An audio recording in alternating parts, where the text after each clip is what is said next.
Well, I don't need to beat around the bush on this episode. You already know what it's about. We've got a turbocharger in hand, and I am really stoked about it. The guys over at Garrett have sent over a G35-900 turbo for this thing, and that means we can finally talk about some horsepower figures. We can take a look at this thing. We can talk about kind of turbo positioning, talk about the engine. I've been kind of, I've been holding off on talking about horsepower yet, but we're finally here. So let's get this thing unboxed and take a look at what we got.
So as said, this is a Garrett G35-900, G representing Garrett, 35 representing the size of the frame, and 900 representing the maximum power output of this turbo.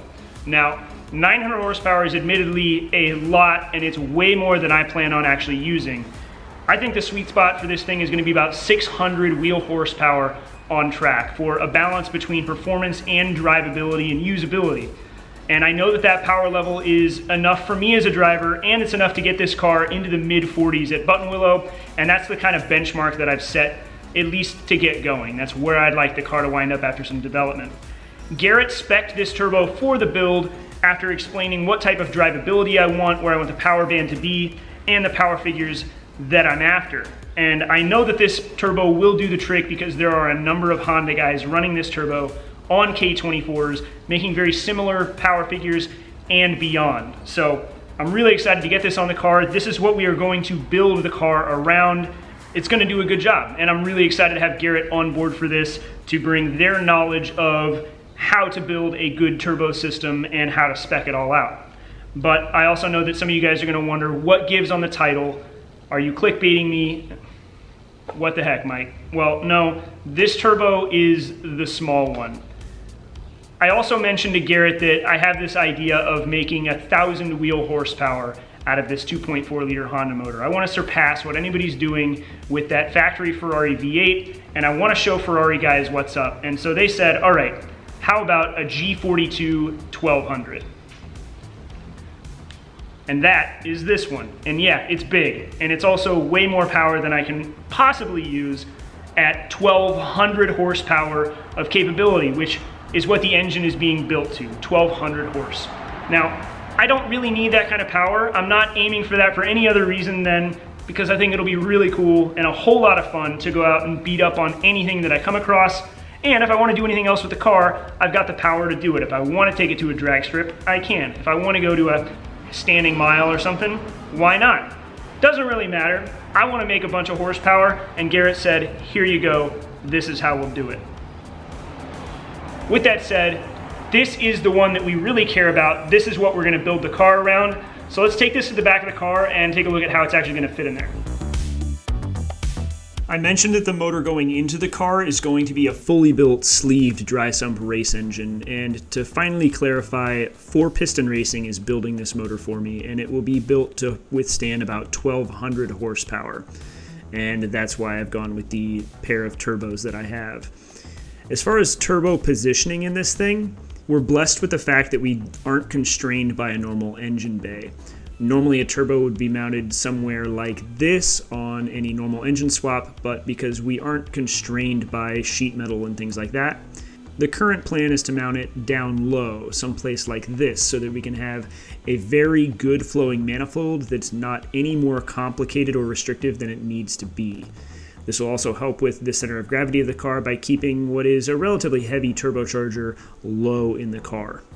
It should also be pretty favorable in terms of exhaust and charge pipe routing, which I'm excited to get started on here in the coming weeks. We will be building a turbo manifold from scratch specifically for this application, nothing just off the shelf.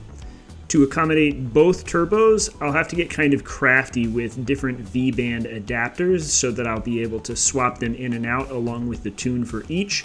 But overall, this should be a very doable thing so that I can just change parts out and achieve very different power levels. So past that, I don't really have much else for you guys, just some details, and I was excited to share some parts with you guys, talk about turbos, talk about power figures, and some of my goals with the car, because I've skirted some of those questions, even though a lot of you guys have been asking. I wanted to wait until I had some parts in hand and knew that this was going to be a reality. But here we are. Garrett has sent over some awesome parts, and we've got an engine on the way, and it should be here within a month. And I'm pretty excited about how this whole thing is shaping up. And I think this car is going to be absolutely wicked when it's done. Thank you guys for watching. As always, we'll be back on Tuesday with another episode. Don't forget to subscribe if you're liking the content. And thanks for putting up with a really short episode. I know that this didn't really have much content, but it's some cool news, so take it for what you will. I'll catch you guys on Tuesday. Thanks again.